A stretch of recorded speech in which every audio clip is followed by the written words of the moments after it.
CCE અને constable માટે ઉપયોગી થઈ શકે તેવો ભાગીદારીનો આ દાખલો જુઓ. સવાલ છે ડી અને સી એક વ્યવસાયમાં 3:2ના ગુણોત્તરમાં રોકાણ કરે છે. જો કુલ નફાના 5% દાનમાં જાય અને ડીનો ભાગ ₹969 હોય તો કુલ નફો કેટલો હશે?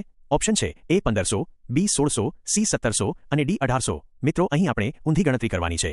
ડી અને સીનો નફાનો ગુણોત્તર 3:2 છે એટલે કે કુલ 5 ભાગમાંથી ડીને 3 ભાગ મળે છે. હવે ડીનો ભાગ ₹969 છે જે 3 યુનિટ બરાબર છે. તો 1 યુનિટ બરાબર 969 ભાગ્યા 3 કરો એટલે આવે ₹323. હવે કુલ વહેંચણી 5 યુનિટમાં થઈ છે તો 323 ગુણ્યા 5 કરો એટલે આવે ₹1615. હવે ધ્યાન આપજો 5% દાનમાં આપ્યા પછી આ ₹1615 વધ્યા છે એટલે કે આ 95% રકમ છે. હવે અહીંયા 100% શોધવા માટે ખોટી મજૂરી ન કરાય. ઓપ્શન જોવાય. કુલ નફો 1615 કરતા તો વધારે જ હોય એટલે ઓપ્શન એ 1500 અને ઓપ્શન બી 1600 તો નીકળી ગયા. હવે વધ્યા 1700 અને 1800. હવે વિચારો 1615માં 5% ઉમેરવાના છે એમાં કઈ ₹200 જેવો વધારો ન થઈ જાય કે સીધા 1800 આવી જાય એટલે 1800 પણ ન આવે.